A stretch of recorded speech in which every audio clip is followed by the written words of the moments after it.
شروع اللہ کے نام سے جو بڑا مہربان نہایت رحم فرمانے والا ہے۔ اب اگر تم کسی محکوم نہیں ہو اور اپنے اس خیال میں سچے ہو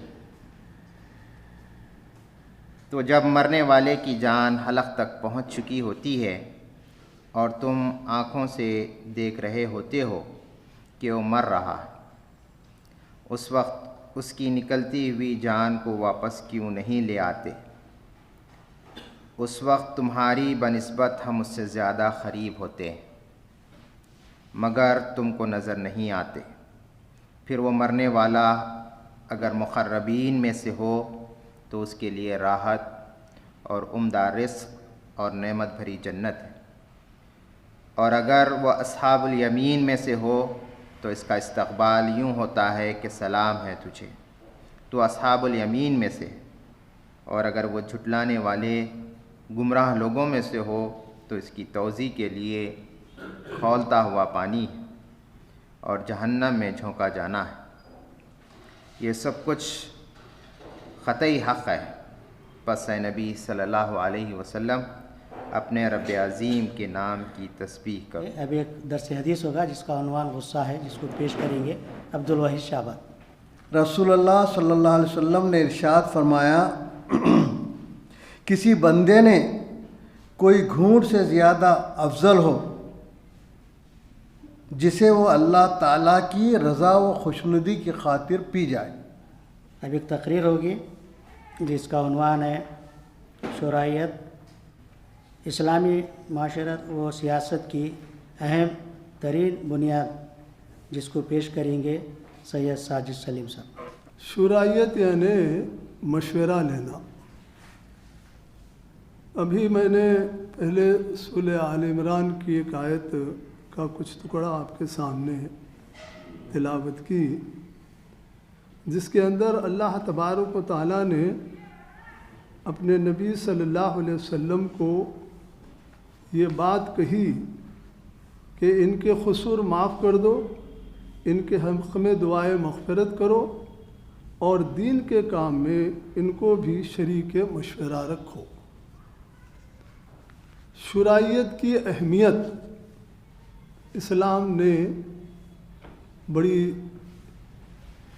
تگ و دو کے ساتھ بڑے ہی زور سے مسلمانوں کو، اور خاص طور سے اس آیت کے اس ٹکڑے میں اللہ کے نبی صلی اللہ علیہ وسلم سے کہی ہے۔ شرعیت کی کیا اہمیت ہے؟ سورہ آل عمران کی آیت 159 میں اللہ تبارک و تعالیٰ نے بیان کی ہے۔ ذرا سا وہ حالات جس میں یہ بات کہی گئی، جنگ احد کا موقع ہے، یہ دوسری جنگ ہے۔ پہلی جنگ جنگ بدر، مسلمان 313 اور مد مقابل 1000 کی فوج، 313 کامیاب ہو گئے۔ یہ کامیابی گویا یہ تھی کہ پورے عرب کے اندر اسلام دشمن طاقتوں کو جھنجوڑنا تھا، اور خود مکے کے لوگوں کے اندر بڑا ہی جذبہ پیدا ہوا، اور ٹھیک 1 سال بعد 3000 کا لشکر لے کر نکلے۔ ادھر مدینہ کے اندر ایک گروہ پوری قوت سے ابھرا منافقین کا، عبداللہ بن ابی بن سلول کی قیادت میں، اور جب اللہ کے نبی صلی اللہ علیہ وسلم جنگ احد کے اندر صحابہ کرام سے مشورہ کیا کہ کیسے لڑا جائے، اور یہ کفار مکے کے عین مدینہ کی سرحد پر آ گئے۔ احد کا جو مقام ہے وہ مدینہ سے تقریباً 4-5 کلومیٹر کے فاصلے پر ہے۔ جب مشورہ لیا گیا تو عبداللہ بن سبئی جو منافقین کا سردار تھا، اس نے کہا کہ مدینہ میں رہ کر لڑیں گے۔ علماء نے لکھا حضور صلی اللہ علیہ وسلم کو بھی خواب کے ذریعے سے کچھ اشارات ملے تھے کہ مدینہ ہی میں لے کر لڑیں۔ حضور صلی اللہ علیہ وسلم کی بھی رائے یہی تھی، اور مدینہ والوں نے اپنا سابقہ تجربہ بھی بتایا تھا کہ گلیوں میں رہ کر مدافعت کی جائے، اور اس سے ہم کم سے کم ہار تو نہیں سکتے. لیکن کچھ نوجوان تھے جو جنگ بدر میں شریک نہیں ہوئے تھے, شہادت کا جذبہ تھا, انہوں نے پوری قوت سے باہر جا کر لڑنے کا مشورہ دیا اور بات طے ہو گئی کہ باہر جا کر لڑیں.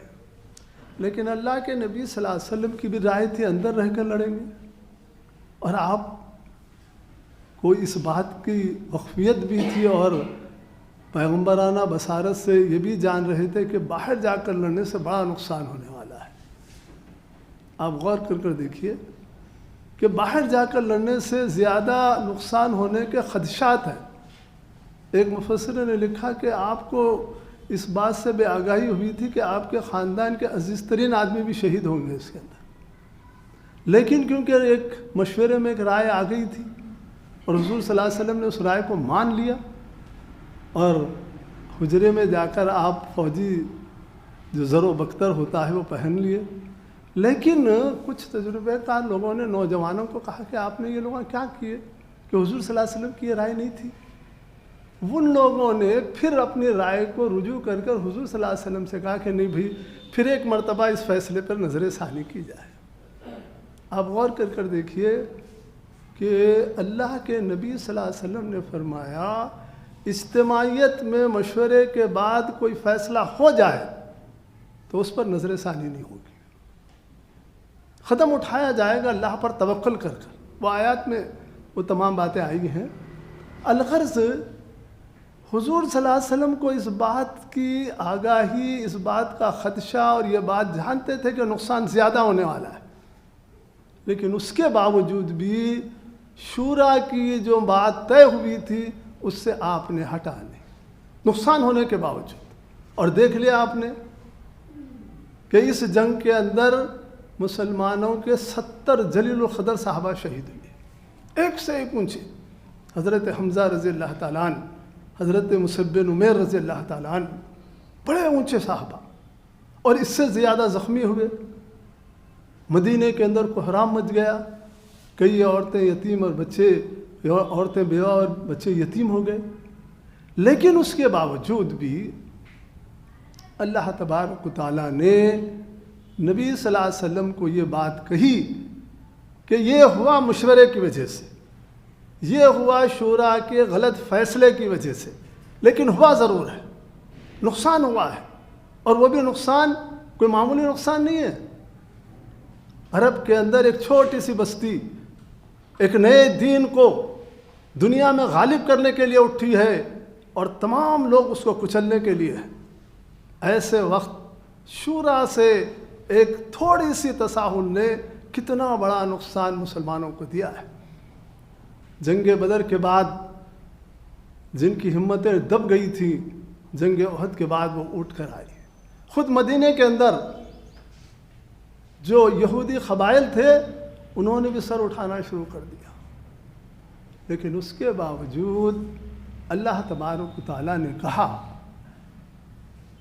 ایسا نہیں ہوا نہیں بس اب کل سے شورا ختم, یہ سب بیوقوفاں کوئی اچھی رائے نہیں دیتے, کوئی مشورہ نہیں دیتے, کیسا مشورہ دیا, کتنا بڑا نقصان ہو گیا.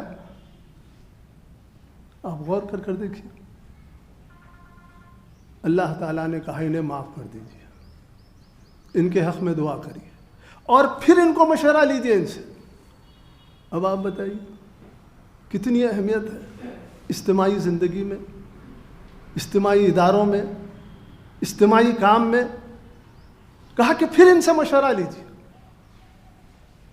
آپ دیکھ جائیے, ایک عالم نے لکھا اللہ تعالیٰ نے فرشتوں سے مشورہ لیا, میں آدم کو بنانے والا ہوں, کیا رائے ہے تمہاری؟ انہوں نے رائے دی, جو بات سمجھ میں آئی وہ بتایا. قرآن مجید نے شورائیت کے اوپر کہا سورہ بقرہ میں, اگر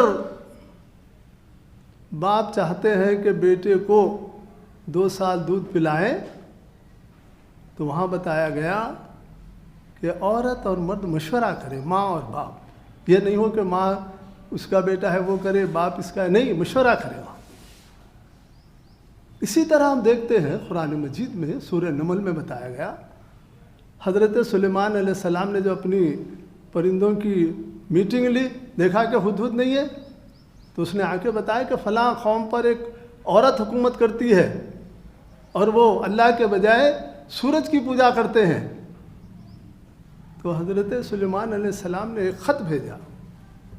قرآن نے بتایا وہ ملکہ بڑی ذہین اور صالح تھی. اس کے بعد جب خط آیا تو خط میں لکھا ہوا تھا کہ تم اسلام قبول کر کر چلی آؤ، حاضر ہو. تو اس نے اپنے قوم سے مشورہ کیا، اپنی جن لوگوں سے تھی اس کی کیبنٹ، کہا کہ میرے پاس ایسا خط بھیجا گیا ہے، میں اس سے تمہارے مشورہ چاہتی ہوں. تو الغرض اسلام نے زندگی کے انفرادی معاملے میں، اجتماعی معاملے میں، عائلی معاملے میں، معاشرت کے اندر، معیشت کے اندر، سیاست کے اندر، ہر معاملے میں مشورے کو بڑی اہمیت دی ہے.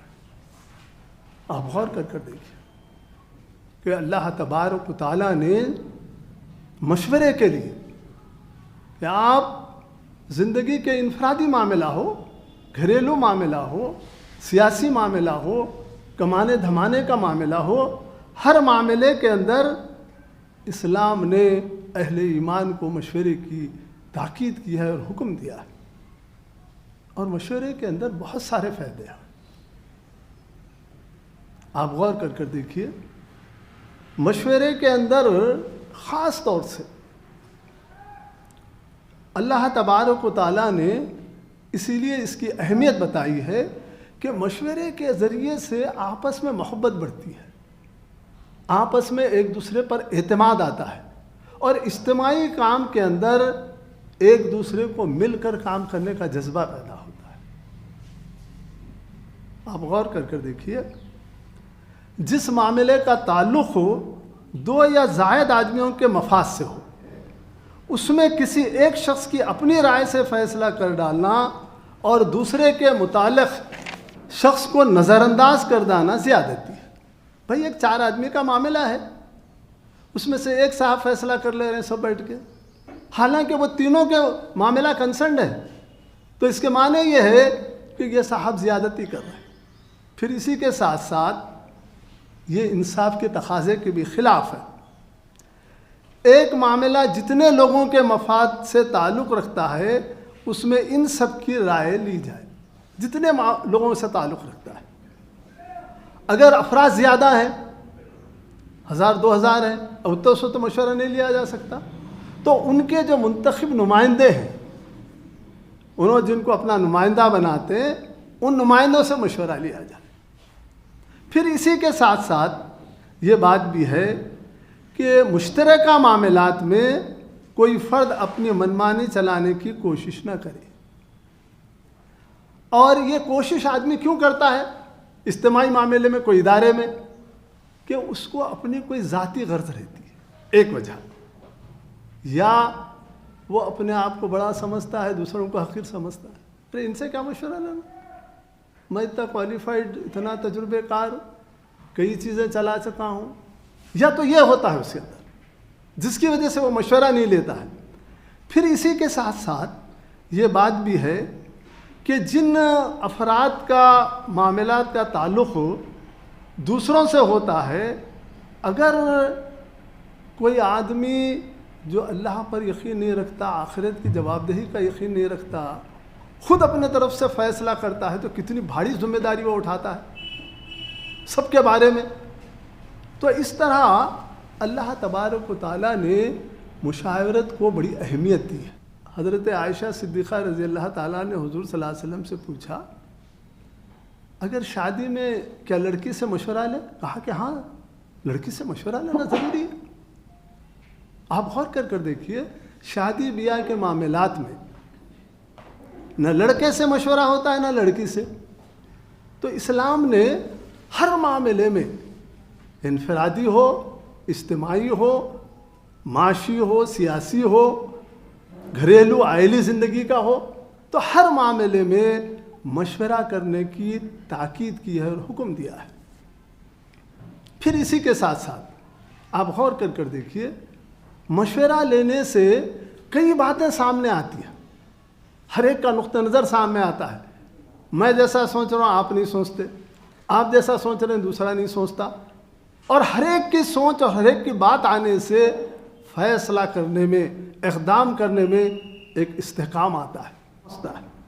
پھر اسی کے ساتھ ساتھ ابھی جیسے میں نے آپ کے سامنے قرآن مجید کی سورہ بقرہ کی آیات، یہاں اللہ تبارک و تعالیٰ نے بات بتائی، جو باپ چاہتے ہوں کہ اولاد پوری مدت رضاعت تک دودھ پیے تو مائیں اپنے بچوں کو کامل 2 سال دودھ پلائیں. اس صورت میں بچے کے باپ کو معروف طریقے سے انہیں کھانا کپڑا دینا ہوگا، مگر کسی پر اس کی وسعت سے بڑھ کر بار نہ ڈالنا چاہیے. نہ تو ماں کو اس کی وجہ سے تکلیف میں ڈالا جائے کہ بچہ اس کا ہے، نہ باپ کو اس کی وجہ سے تنگ کیا جائے کہ بچہ اس کا ہے. دودھ پلانے والی کا حق جیسا بچے کے باپ پر ہے ویسا ہی اس کے وارث پر بھی ہے. لیکن اگر فریقین باہمی رضامندی اور مشورے سے دودھ چھڑانا چاہیں تو ایسا کرنے میں کوئی مذائقہ نہیں. دیکھیے اہل زندگی کے اندر بھی، خاندان کے اندر بھی، خاص طور سے نکاح، خلا، طلاق اور رضاعت، ایسے تمام معاملات میں اسلام نے مشورے کا حکم دیا ہے، مشورہ لیا جائے. اور اسی کے ساتھ ساتھ یہ بات بتائی گئی ہے کہ اس کے ذریعے سے فتنے اور فساد نہیں پیدا ہوتے. اسی کے ساتھ ساتھ سیاسی زندگی کے اندر اگر جہاں ایک فرد کے لیے ہے، ایک سوسائٹی کے لیے ہے، ایک ادارے کے لیے ہے، ویسے ہی ملک کے لیے بھی اس کے سر. دیکھیے اجتماعی معاملات میں سب کو اظہار رائے کی حق ہونا چاہیے اور انہیں اس بات کا پورا علم ہونا چاہیے کہ ان کے معاملات کس طرح چلائے جا رہے ہیں، اور اسی کے ساتھ ساتھ اور انہیں اس کا بھرپور حق حاصل ہو کہ اگر ان کے معاملات میں کوئی غلطی یا خامی یا کوئی کوتاہی دیکھیں تو اس پر ٹوک سکیں. ساتھ ساتھ یہ بات بھی بتائی کہ احتجاج کر سکیں، اور اگر اصلاح ہوتی ہوئی نہ دیکھیں تو سربراہ کار کو بدل بھی سکیں، بتایا گیا. دوسری چیز کیا ہے؟ اجتماعی معاملات کو چلانے کی ذمہ داری جس شخص پر بھی ڈالنی ہو اسے لوگوں کی رضامندی سے مقرر کیا جائے. ڈکٹیٹرشپ نہیں، اجتماعی معاملے میں کسی کو ذمہ دار بنا رہے تو اس کے اندر ہونا کیا چاہیے؟ تمام لوگوں کی رضامندی ہونا چاہیے. اچھا وہ رضامندی کیسا ہو؟ جبر سے حاصل نہ ہو، لالچ سے خریدی نہ جائے، یا دھوکے اور فریب اور مکاریوں سے حاصل نہ ہو. رضامندی تو لے رہے، ڈرا کے لے رہے، رشوت دے کے لے رہے، یا اسی کے ساتھ ساتھ اس کو غلط فہمی میں رکھ کے لے رہے. ایسا بھی نہیں ہونا چاہیے. آپ غور کر دیکھیے. پھر اسی کے ساتھ ساتھ یہ بات بتائی گئی کہ سربراہ کو مشورہ دینے کے لیے وہ لوگ مقرر ہوں جن کو قوم کا اعتماد حاصل ہو، یعنی نمائندے جو بھی ہوں تو وہ پوری قوم کا اعتماد ہو. ایسے لوگ صحیح معنوں میں قابل اعتماد ہوتے ہیں. آج سیاست کے اندر یہ تمام چیزیں ہیں جتنی میں نے سنایا نا ابھی، مکر سے، فریب سے، دھوکے سے، لالچ دے کر، ڈرا کر، یہ سب نمائندگی حاصل کی جا رہی. پھر اسی کے ساتھ ساتھ یہ بات بتائی گئی مشورے دینے والے اپنے علم اور ایمان و ضمیر کے مطابق رائے دیں.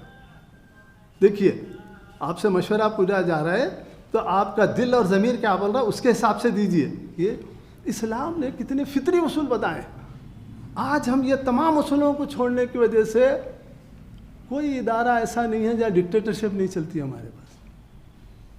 دکھنے کو تو ممبران ہیں لیکن ممبران صرف دکھانے کے رہ گئے ہیں، اصل چلتا ہے ایک آدمی کا رول. پھر اسی کے ساتھ ساتھ یہ بات بتائی گئی مشورہ جو ہے اتفاق رائے یا کثرت رائے سے حاصل ہو اسے تسلیم کیا جائے. اگر ایک شخص یا ایک ٹولہ سب کی سننے کے بعد اپنی منمانی کرنے کا مختار ہو تو مشاورت بالکل بیکار کر. دیکھیے تو اس طرح اللہ تعالیٰ نے، اللہ کے نبی صلی اللہ علیہ وسلم نے مشاورت کے اصول بنائے. پھر اسی کے ساتھ ساتھ جو مشورہ دیتے ہیں ان افراد کو شورا کہتے ہیں. یہ شورا بھی منمانی نہیں کر سکتی. اسلام میں مشاورت وہی ہوگی، کہاں ہوگی؟ جہاں اسلام کے قانون میں کوئی لچک ہے. اب جیسے ہے نا کہ کوئی ایک بات ایسی ہے جس کا مفہوم واضح نہیں ہے، اس کو امپلیمنٹ کرنے کے لیے مشورہ لیا جا سکتا ہے، وہاں مشورہ دیا جا سکتا ہے، لیکن اللہ اور اللہ کے رسول کے جو واضح احکامات ہیں اس پر مشورہ نہیں ہوگا، اس پر کوئی مشورہ نہیں ہوگا۔ پھر اسی کے ساتھ ساتھ اللہ تبارک و تعالیٰ نے یہ بات بھی بتائی کہ جو بھی مشورہ دے وہ ٹھیک ٹھیک مشورہ دے، اور مشورہ بھی صاحب رائے سے لیا جائے گا جن کے اندر صلاحیت ہے، اور ایسے ہی افراد کو نمائندے بنائے جائیں گے۔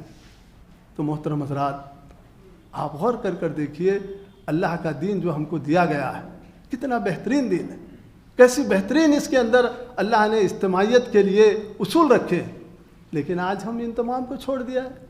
بتائیے آپ، ہندوستان کے اندر مسلمانوں کے کتنے ادارے ہیں؟ کوئی ادارہ تو ایسا ہے جو ٹوٹا نہیں ہے؟ کتنے ادارے ہیں جہاں کیسا لوگوں کی ڈکٹیٹرشپ چلتی ہے؟ جاتا ہے ایک صدر بن گیا، انہیں مرے دم تک وہ صدر رہیں گا، کوئی دوسرا اس کو ہٹا نہیں سکتا۔ آپ غور کر دیکھیے، اور اداروں کے نام بھی پورے اسلام کے نام پر ہیں، ایسا نہیں ہے کوئی کفر یا شرک کے نام پر ہے، اور اندر کیا ہے؟ نہ مشاورت ہوتی، نہ اسلامی اصول کو قائم کیا گیا ہے۔ اب بھلا بتائیے وہاں سے جو لوگ نکلیں گے کیسے نکلیں گے؟ تو محترم حضرات، اللہ تبارک و تعالیٰ نے ہمیں معاشرت کے اندر، معیشت کے اندر، سیاست کے اندر، ہر ایک کے اندر وہ بہترین اصول دیے ہیں۔ اگر میں اور آپ اس کو اختیار کر لینا تو یقین جانیے یہ دنیا میں ہم ذلت اور پستی میں نہیں پڑیں گے، ذلت اور پستی میں ہم نہیں پڑیں گے۔ آج ہم نے اللہ کے دین کو اپنے ہاتھوں سے چھوڑ دیا ہے، جس کی وجہ سے نکبت اور ذلت مجھ پر اور آپ پر آئی ہے۔ تو ایسے حالات میں ہم اللہ کے دین کو مضبوطی سے پکڑ لیں گے تو انشاءاللہ دنیا میں بھی کامیاب ہوں گے، آخرت میں بھی۔